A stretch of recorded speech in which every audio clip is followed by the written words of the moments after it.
کہ میں نے معراج کی رات حضور صلی اللہ علیہ وآلہ وسلم کے جسم مبارک کو گم نہ پایا بستر مبارک سے، اور اس پر اہل سنت والجماعت کا ترجمانی فرماتے ہوئے شیخ محقق بر صغیر کے عظیم محدث عبد المحق محدث دہلوی رحمت اللہ تعالی علیہ ان تمام روایات کو جمع کر کے فرماتے ہیں کہ اللہ تبارک و تعالی نے حضور صلی اللہ علیہ وآلہ وسلم کو معراج 35 مرتبہ نصیب فرمائی، اور 34 مرتبہ اللہ تبارک و تعالی نے عالم روحانیت کے ساتھ معراج فرمائی روحانی طور پر، اور ایک مرتبہ جسم و جسمانیت کے ساتھ ماہ رجب المرجب میں اللہ تبارک و تعالی نصیب فرمائی۔ اب اس کا جواب، کیونکہ احادیث مبارکہ میں بظاہر آپس میں کچھ تعارض نظر آتا ہے کہ جیسے ایک حدیث دوسرے حدیث سے ٹکراری، مگر تطبیق جب احادیث مبارکہ میں ہوتی ہے تو اس سے وہ خلش دور ہو جاتی ہے۔ ام المومنین کے ساتھ حضور علیہ السلام کا نکاح مبارک ہوا ہے مکہ المکرمہ میں، مگر رخصتی ہوئی ہے ہجرت کے بعد مدینہ المنورہ میں، اور جو سفر معراج ہے یہ مکہ المکرمہ سے ہے۔ قل فرمایا سبحان الذی اسری بعبدہ لیلا من المسجد الحرام الی المسجد الاقصی، تو مسجد حرام سے سفر کی جو ابتدا ہوئی تو اس وقت تو ام المؤمنین حضور صلی اللہ علیہ وآلہ وسلم کے حجرہ مبارکہ میں موجود ہی نہیں تھی، اور یہ واقعہ حجرہ مبارکہ کا نہیں ہے بلکہ حضور صلی اللہ علیہ وآلہ وسلم تو مطاف میں آرام فرما رہے تھے حتیم کے قریب، اور وہاں سے حضور صلی اللہ علیہ وآلہ وسلم کا سفر مبارک ہوا۔ تو شیخ محقق بیان فرماتے ہیں ام المؤمنین جس معراج کا ذکر فرما رہی ہیں وہ حضور صلی اللہ علیہ وآلہ وسلم کی کسی روحانی معراج کا ذکر فرما رہی ہیں، یعنی یہ حدیثوں کے اندر اس طرح تطبیق ہو گئی۔ اللہ اکبر۔ حضور صلی اللہ علیہ وآلہ وسلم کے معراج مبارک کی تصدیق، جیسے حضور علیہ السلام آسمانی بالا پر تھے، تو جب اللہ تبارک تعالیٰ میرے سفر کی تصدیق کون کرے گا تو جبریل امین کو پیغام بھیجا، اور جبریل امین نے عرض کی یا رسول اللہ صلی اللہ علیہ وآلہ وسلم آپ کے سفر کی تصدیق اس روح ارض پہ سب سے پہلے حضرت ابو بکر صدیق رضی اللہ تعالیٰ عنہ کرے گا۔ اللہ اکبر۔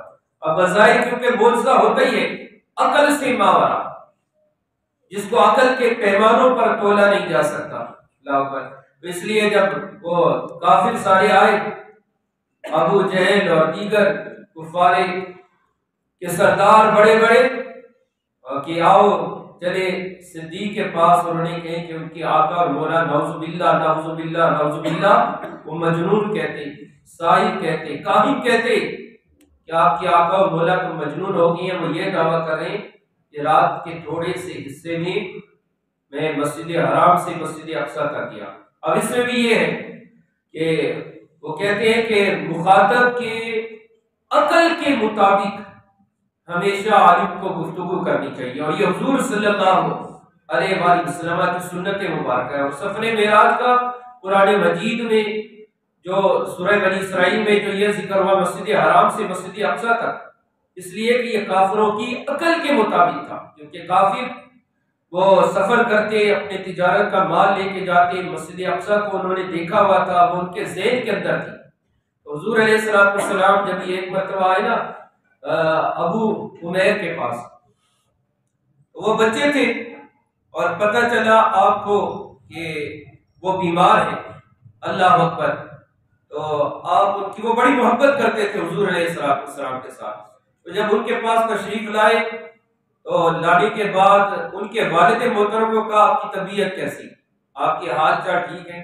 اب ابو عمیر جو ہے وہ تو بچے تھے، اب ان سے ایسی کلام تو نہیں کہا کہ طبیعت کیسی ہے، بیماری کیسی ہے، کس رویت کی ہے۔ اللہ اکبر۔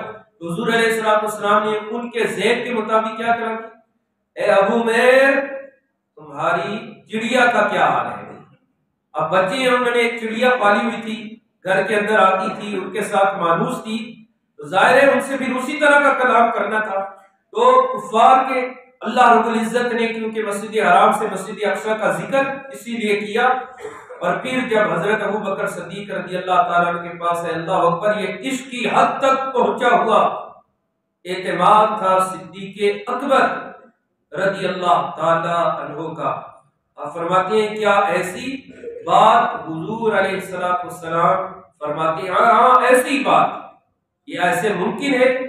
کیا یہ ہو سکتا ہے؟ اللہ اکبر۔ حضرت ابو بکر صدیق رضی اللہ تعالیٰ عنہ فرماتی ہے اللہ اکبر، اس سے بھی بڑی بات کا اگر وہ دعویٰ کرتے ہیں، فرماتے ہیں تو میں ابو بکر اس بات کی بھی تصدیق کرتا ہوں۔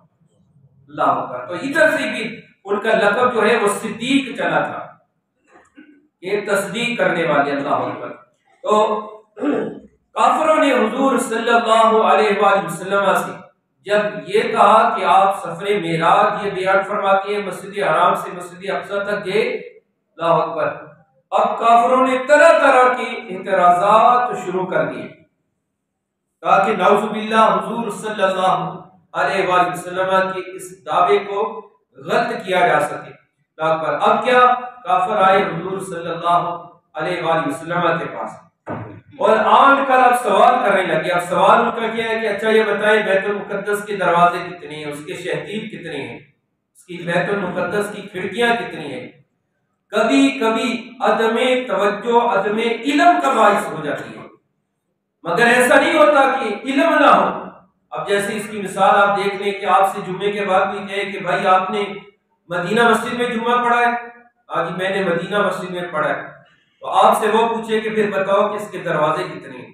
اب یہ توجہ نہیں ہے اس طرف، مقصود یہ نہیں ہے۔ تو آپ اگر نہیں بتا سکے وضو کہاں کیا تھا، مدینہ مسجد میں کیا تھا، یہ بتاؤ کہ پھر مسجد کے نلکے کتنے ہیں، یقینی طور پر آپ جواب نہیں دے سکیں گے۔ تو کیا یہ اس بات کی دلیل ہو جائے گی کہ آپ نے نماز جمعہ نہیں پڑھا؟ اللہ اکبر۔ بخاری شریف کی روایت، جب کافروں نے حضور علیہ السلام سے طرح طرح کی اس طرح کے سوالات شروع کیے، اللہ اکبر، جبریل امین کو حکم دیا اللہ تبارک و تعالیٰ نے، جاؤ بیت المقدس کو اٹھا کر میرے حبیب کے قدموں میں حاضر کر۔ اللہ اکبر۔ پھر حضور علیہ السلام نے ارشاد فرمایا پوچھو، اب مجھ سے جو سوال کرتے وہ پوچھو۔ وہ پوچھتے رہے اور حضور صلی اللہ علیہ وسلم سب کے سب کفار دم بخود ہو گئے۔ اللہ اکبر۔ اور اللہ تبارک و تعالیٰ نے حضور صلی اللہ علیہ وآلہ وسلم کو اپنے دعوے میں سچا فرمایا۔ وہ سوال کرتے رہے، حضور صلی اللہ علیہ وآلہ وسلم ان کے جواب دیتے رہے۔ اللہ اکبر۔ یہ بھی حضور صلی اللہ علیہ وآلہ وسلم کا معجزہ تھا۔ اب کافروں نے کہا کہ آپ نے اس سفر کے دوران آتے جاتے بھی کچھ دیکھا ہوگا، کچھ ایسی بات بتائیں جس سے اس سفر کی تصدیق ہو جائے۔ ان کے قافلے، جن میں دو قافلوں کا ذکر نمایا ہے کہ حضور علیہ السلام نے ارشاد فرمایا تمہارا ایک قافلہ آ رہا ہے، اور میں نے ان کو پایا کہ ان کا ایک اونٹ گم ہو چکا تھا اور وہ اپنے اونٹ کو تلاش کر رہے تھے۔ قافلہ آئے گا ان سے پوچھ لینا۔ اور دوسرا قافلہ حضور علیہ السلام نے جس کا تخمینہ لگایا کہ وہ قافلہ سورج غروب ہونے سے پہلے پہلے مکہ المکرمہ میں پہنچ جائے گا، تمہارا فلاں قافلہ ہے۔ اللہ اکبر۔ اس قافلے کو کچھ عوارض پیش آ گئے۔ سفر ہوتا ہے، سفر میں ہزاروں باتیں لگی رہتی ہیں۔ اب جب اس قافلے کو کچھ عارضہ پیش ہوا اور قافلہ کچھ حضور علیہ السلام کے تخمینے کے مطابق کچھ لیٹ تھا، اللہ اکبر، یہ قاضی ایاز مالکی رحمۃ اللہ تعالیٰ نے 5ویں صدی کے عظیم یہ اندلس کے قاضی القضاتی یعنی چیف جسٹس تھے اندلس کے، اور اس دور میں جو انہوں نے حضور صلی اللہ علیہ وآلہ وسلم کی سیرت کی کتاب لکھی اور کتاب الشفا عظیم حدیث مبارکہ کی کتاب جن کو انہوں نے رقم کیا، اس دور میں اس پائے کی کتاب کوئی نہ تھی، یعنی اس کا جواب نہ تھا۔ ہر زمانے میں جیسا ہوتا ہے سیرت کی یا حضور علیہ السلام کے عشق میں جو کتاب لکھی جاتی، تو قاضی ایاز مالکی رحمۃ اللہ تعالی علیہ کتاب الشفا کے اندر لکھتے ہیں، اللہ اکبر، انہوں نے پھر وہ مواقع بھی بیان کیے کہ یہ کہ حضور صلی اللہ علیہ وآلہ وسلم کا اعجاز ایک مرتبہ نہیں بلکہ کہیں مرتبہ ایسا ہوا کہ اللہ تبارک و تعالیٰ نے سورج اور چاند کو حضور صلی اللہ علیہ وآلہ وسلم کے تابع فرما دیا۔ اللہ اکبر۔ اور ہو بھی نہ ہو، کیونکہ آپ تو پوری کائنات کے لیے رحمت للعالمین بن کر آئے، ان کو بھی اگر روشنی اور نور ملا ہے تو وہ حضور صلی اللہ علیہ وآلہ وسلم کی ولادت بسعادت کے صدقے ملا ہے۔ آج بظاہر قافلے کو کچھ عارضہ آ گیا، مگر اللہ اکبر، اللہ رب العزت نے حکم فرما دیا جب تک قافلہ مکے میں داخل نہ ہو تو یہ میرے حبیب حضور صلی اللہ علیہ وآلہ وسلم کی دہن مبارک سے جو نکل گیا، اے سورج تب تک تو نے غروب نہیں ہوگا۔ اور اس کو آپ ایسے سمجھے جیسے ہم عصر سے مغرب تک جو ٹائم ہوتا ہے، جس طرح مصروفیات ہوتی ہیں آپ کی، تو اس سے پتہ چل جاتا ہے کہ اب اتنے مغرب ہونے والی ہے، اذان ہونے والی ہے۔ سورج کافروں نے خود محسوس کیا کہ آج سورج جو ہے وہ باقی دنوں کی بنسبت آج کچھ دیر کے ساتھ غروب ہوا ہے، اور قافلہ آیا مکہ المکرمہ میں، تب سورج غروب ہوا۔ وہ کہنے لگے کہ ھذا سحر مبین، نعوذ باللہ، کہ کتنے بدبخت تھے وہ لوگ کہ حضور علیہ السلام کا چہرہ مبارک ان کے سامنے تھا، معجزے ان کے سامنے تھے، مگر پھر بھی وہ ایمان نہ لائے اور کہنے لگے کہ یہ حضور صلی اللہ علیہ وآلہ وسلم کا کھلا جادو ہے۔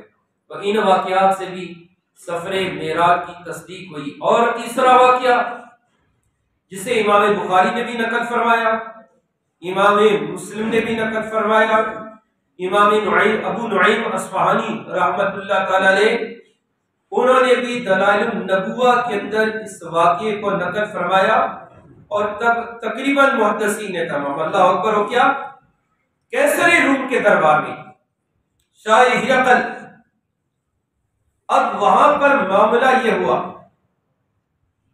کہ حضرت دحیہ کلبی آپ موجود ہیں، اور کیسر روم جو ابھی تک ایمان نہیں لایا تھا، اب اس نے مسلمانوں کی جو جماعت آئی تھی کافروں کے ظلم و ستم سے ہجرت کر کے کیسر روم کی طرف، ان سے سوالات کر رہا تھا، اور ساتھ میں اس نے کہا کہ یہ تو سارے ماننے والے ہیں، کوئی ایسے ہوں جو حضور علیہ السلام کی مخالف ہوں۔ تو اب ادھر سے ابو سفیان اور چند کفار بھی مخالف، وہ بھی ساتھ دربار میں حاضر کیے گئے۔ ابو سفیان کہتا کہ میں نے ایڑی چوٹی کا زور لگایا، کسی نہ کسی طریقے سے حضور صلی اللہ علیہ وآلہ وسلم کی نعوذ باللہ شان اقدس کو کم کر دیا جائے، آپ کو جھٹلا دیا جائے۔ اب اس میں طویل حدیث مبارکہ ہے، اس کے جو سوالات میں سے چند نکات کہ جب کیسر روم نے کہا کہ بتاؤ کہ حضور صلی اللہ علیہ وآلہ وسلم آپ کے نبی ہیں، ان کے ماننے والے کیسے ہیں، امیر ہیں یا غریب ہیں؟ اللہ اکبر۔ سب نے کہا کہ ان کے ماننے والے، ابو سفیان بولا کہ شاید ہماری حمایت ہوگی، جتنے ہم امیر لوگ ہیں ہم میں سے کوئی بھی ان کے اوپر ایمان نہیں لائے۔ ان کے ماننے والوں کی اکثریت کیا ہے؟ وہ غربا ہے، وہ غریب لوگ ہیں۔ تو کیسر روم کے منہ سے نکل گیا کہ بے شک جو بھی نبی آیا ہے ان کے ماننے والوں میں اکثریت ان کی تھی، اکثریت غربا کی تھی اور فقراء کی تھی۔ اللہ اکبر۔ یہ حضور علیہ السلام نے اس الفقر و فقری، اس غربت کو، اس فقر کو حضور علیہ السلام نے پسند بھی فرمایا ہے، کیونکہ اکثر ہم نے دیکھا ہے کہ مال کی کثرت انسان کو متکبر بنا دیتی ہے۔ الغرض تو اس نے منہ سے نکل گیا کہ بے شک یہ تو ہمیشہ سے انبیاء کے ساتھ رہا ہے کہ ان کے ماننے والے کیا تھے؟ وہ غربا تھے۔ پھر اس نے حضور صلی اللہ علیہ وآلہ وسلم کہ کیا ان کے ماننے والوں میں سے ایسا بھی ہوا کہ جو ان سے منحرف ہو گیا، دین سے پھر گیا ہو؟ اللہ اکبر۔ اس وقت پھر حضرت دحیہ کلبی رضی اللہ تعالیٰ عنہ فرماتے ہیں نہیں، ایسے کبھی نہیں ہوا۔ ابو سفیان نے بھی تصدیق کی، ایک مرتبہ جو ایمان لے آتا ہے صدق دل کے ساتھ تو پھر اپنے جان مال اولاد سب حضور صلی اللہ علیہ وآلہ وسلم پر قربان کرنے کے لیے تیار ہو جاتا ہے۔ اللہ اکبر۔ پھر نہ تو دور دین کی طرف سے، پھر ابو سفیان کے ذہن کے اندر وہ جسے کہہ لے کہ اس نے کہا کیونکہ سب سے بڑا ایک بم ہی کیوں نہ پھوڑ دو۔ اس کے ذہن کے اندر آیا کہ ان کے نبی یہ کہتے ہیں۔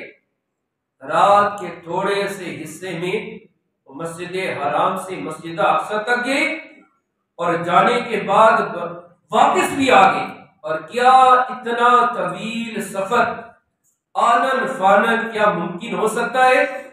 وہ کہنے لگا کہ میری اس بات پہ تو وہ یہ ضرور کیسر روم کہے گا بالکل ان کے نبی تو نعوذ باللہ کہیں مجنون ہے یا کوئی دیوانہ پن ہے۔ پوچھا صحابہ کرام رضوان اللہ علیہ اجمعین کی جماعت سے کیا ایسا ہوا ہے؟